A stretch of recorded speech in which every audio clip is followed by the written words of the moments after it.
pledge allegiance to the flag of the United States of America and to the republic for which it stands, one nation, under God, indivisible, with liberty and justice for all.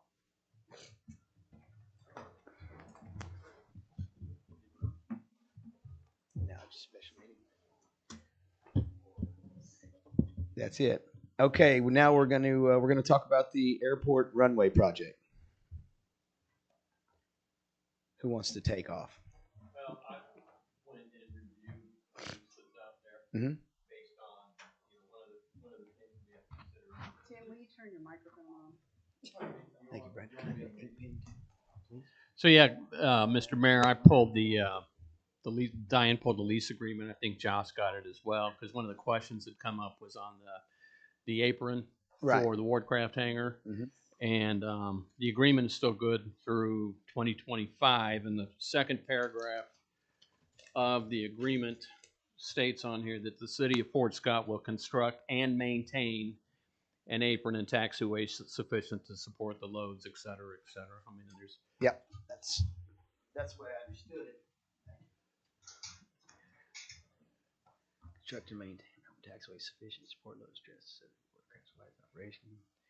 I mean, that pretty much sums it up right there. Yeah, it does. And the other piece of it, though, that I was speaking with Kelly about ahead of time, and that's regarding the funding on the improvements that are out there. That's part of this AIP, a federal grant where they pay 90%. There's a figure of $266,500 that the city of Fort Scott would need to come up with for that.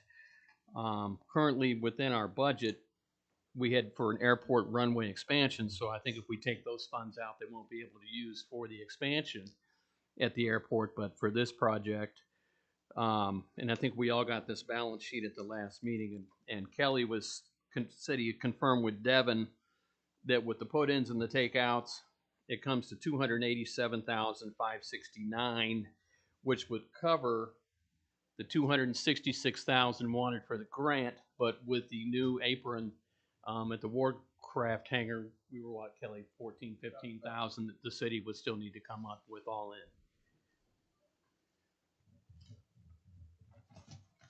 Kelly, will that money come out of the airport fund? Yeah,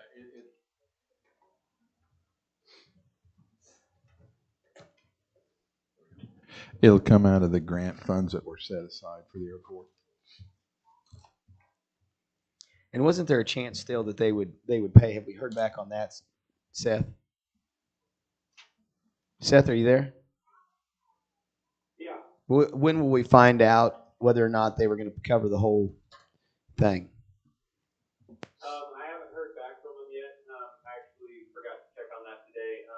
Basically, he was just kind of waiting to see what we heard back, and he was going to reach out to him. But it's hard to get with them, especially with the whole thing, because when we were at the 30% design phase, we didn't get our results back from the FAA, and we got to the 90 point, and we went ahead and submitted it, and we still hadn't had our 30%.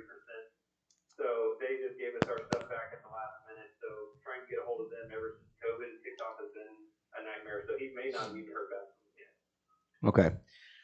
So basically tonight we're just looking for approval to proceed if we have to pay for it.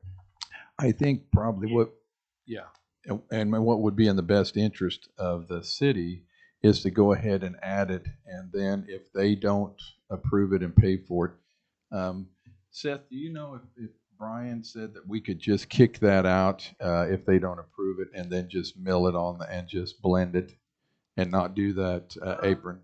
He said that we could kick it out and then go. He said there's two ways you can do it. One, you can throw it as an ineligible item, and the FAA may or may not decide to pay for it, or you can take it off completely, and then when the bid comes back, you could go to the contractor and see if they would what it would cost to do it for them, but it would probably be in that $30,000 to $40,000 range. We'd have to rebid it again to that one point, so you may run into issues with that. So he said there's a couple ways you could handle it. Well, my question is if we add it in the beginning, can we kick it off in the back end if they don't cover it or go to another means, like you're saying?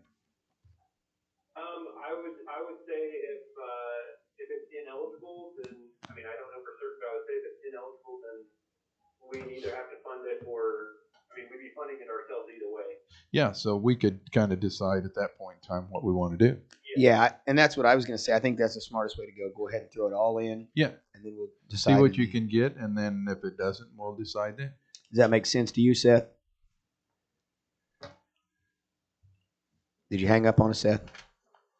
No, I didn't hear. Yeah, I said, does that make sense to you? Just go ahead and put it. No, that makes perfect sense to me. Perfect. Okay. All right. Thank you, Seth. Yeah, just with the only exception being is that, you know, the funding that we're using now was for the airport runway expansion, so we'll have to seek grant funds or something somewhere else if we still intend to move forward with that project. Well, to do that, it's going to be the same process of 90-10. So whatever that number is in the future, you still have your 10% match, and it'd be from FAA and KDOT grants, and they're both typically 90-10 grants. Thank you. Yep.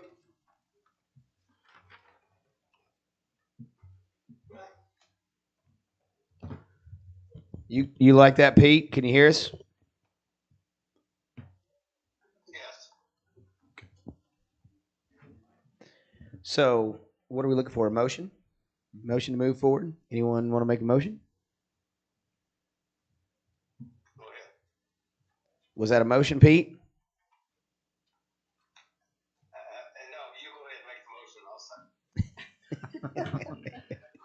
second. I would make a motion that we move forward with the U.S. Department of Transportation Federal Aviation Grant, where they're paying 90%. The city will pay 10% for these improvements out at Fort Scott Municipal Airport.